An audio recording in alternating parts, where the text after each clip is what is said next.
Bienvenidos al curso sobre redes bayesianas.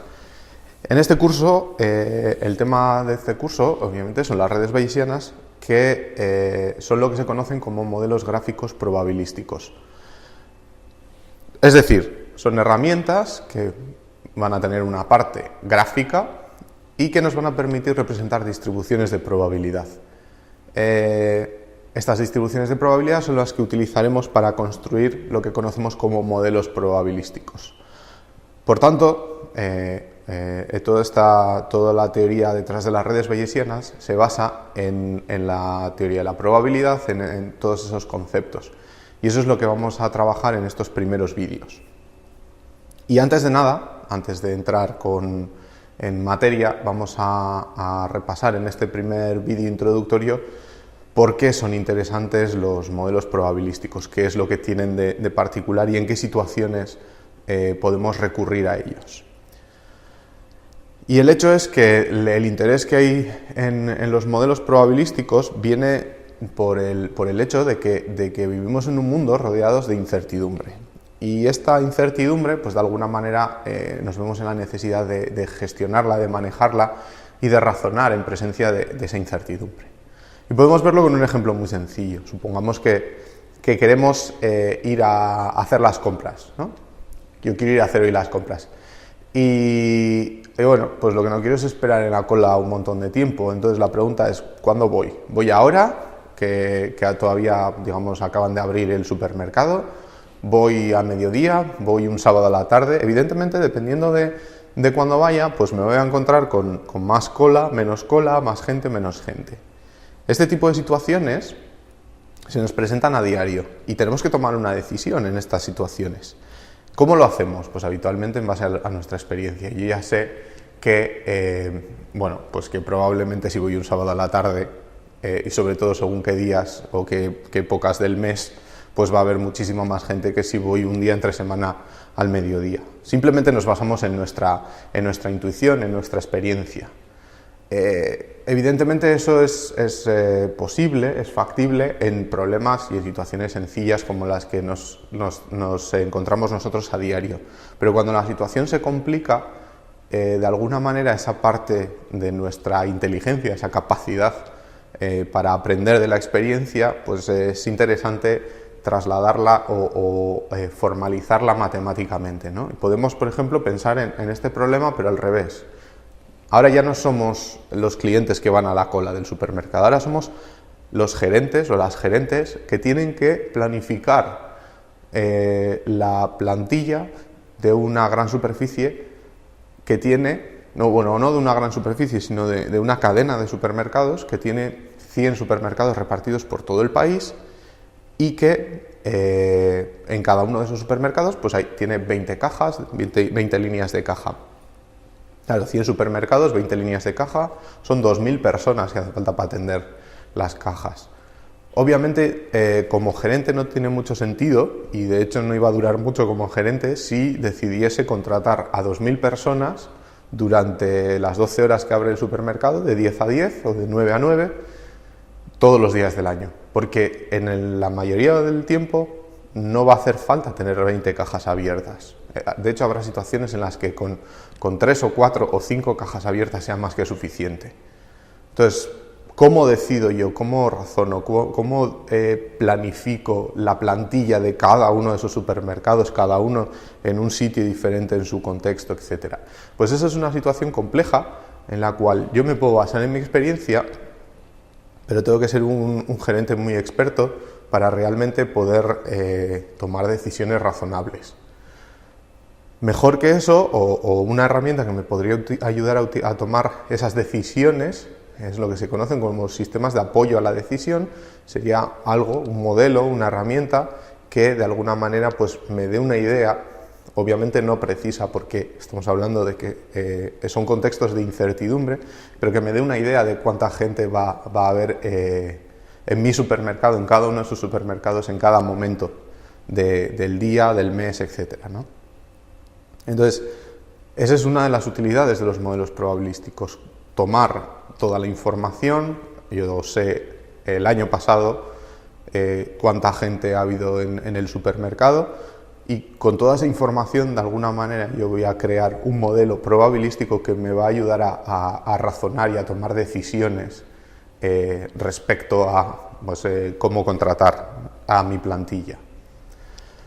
Otro ejemplo muy similar, que también ocurre en la realidad, tiene lugar, o en una situación similar, ocurre cuando cada mañana las comisarías en las cuales hay competencias de tráfico, el responsable de turno tiene que decidir de toda esa zona que tiene que controlar y vigilar qué es lo que hace con sus recursos, con sus patrullas, sus radares, etcétera. ¿Dónde los coloca? Los coloco en tal curva, coloco una patrulla con un radar móvil en esta curva, en esta otra recta. ¿Dónde lo coloco? Con el objetivo de reducir el número de accidentes que ocurren en su zona. Evidentemente, tomar estas decisiones pues, las podemos basar en nuestra experiencia, pero no es sencillo. Y de nuevo, toda la información de alguna manera estadística, toda la información acumulada, los datos acumulados durante mucho tiempo, nos pueden ayudar a saber qué zonas son las que pueden tener más accidentes, en qué zonas puede haber menos accidentes, etc.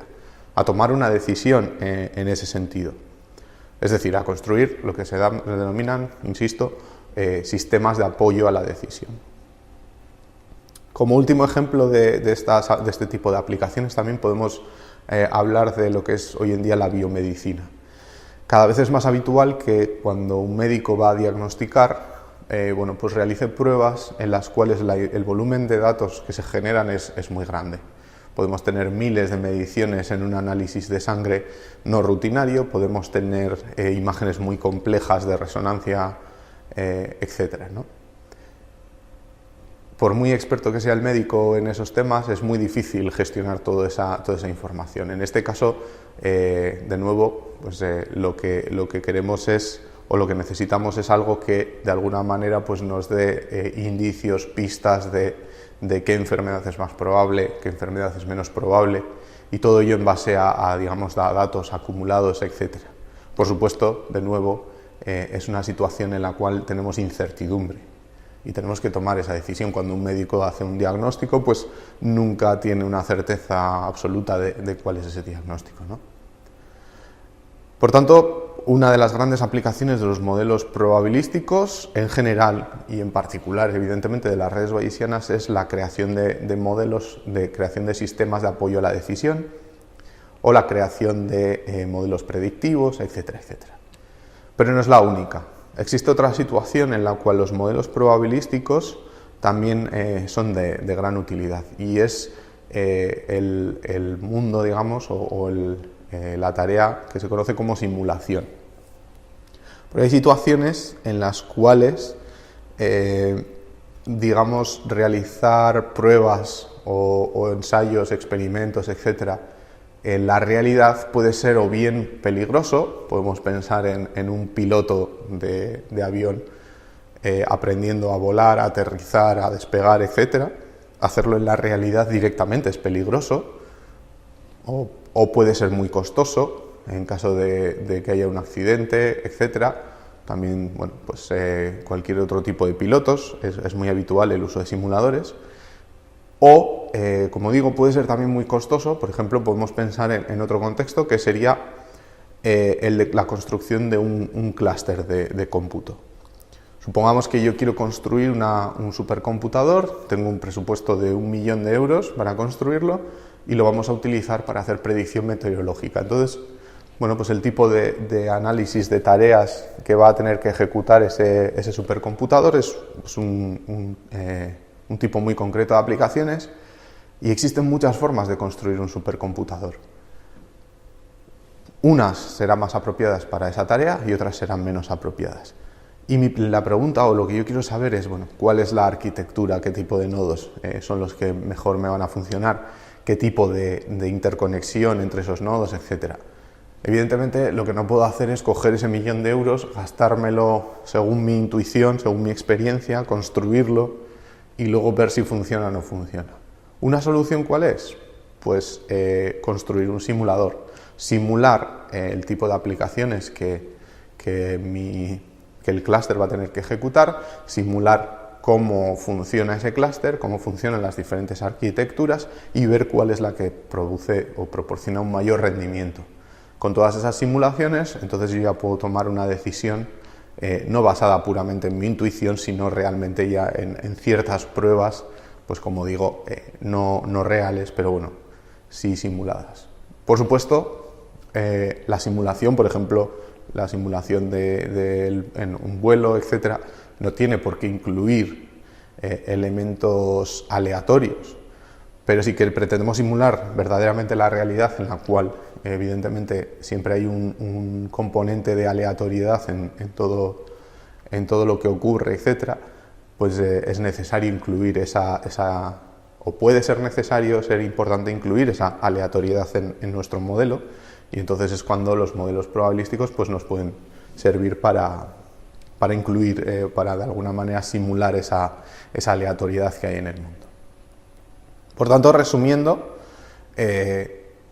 básicamente los modelos probabilísticos en general y en particular las redes bayesianas las utilizaremos con dos objetivos. Uno, tratar de alguna manera de imitar ese proceso por el cual cogemos toda nuestra experiencia y construimos algo sobre lo que podemos razonar. Haremos lo mismo con las redes bayesianas, con los modelos probabilísticos, cogeremos todos los datos, construiremos un modelo sencillo sobre el que podamos razonar, al que le podamos hacer preguntas, etc.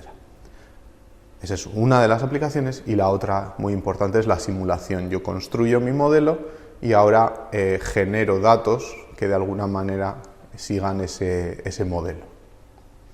En los próximos vídeos, toda esta teoría, evidentemente, todo este proceso se basa en la teoría de la probabilidad, y en los próximos vídeos lo que veremos serán los conceptos fundamentales que hacen falta para entender las redes bayesianas, pero de una manera intuitiva. No vamos a hablar de formalismos matemáticos, o vamos a eludir en la medida de lo posible los formalismos matemáticos, y vamos a ir a entender los aspectos fundamentales de una manera más intuitiva.